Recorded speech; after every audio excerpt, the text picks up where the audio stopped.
Alam nyo ba, meron pala tayong party list na anti-corruption dyan sa Kongreso at ang pangalan niya ay SIBAC, Citizens Battle Against Corruption. Pero teka, asan nga ba sila ngayon?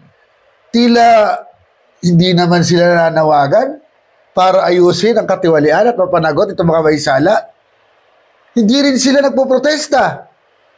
Asan ba itong Citizens Battle Against Corruption? Ang alam ko na ano to eh. Alam ko na.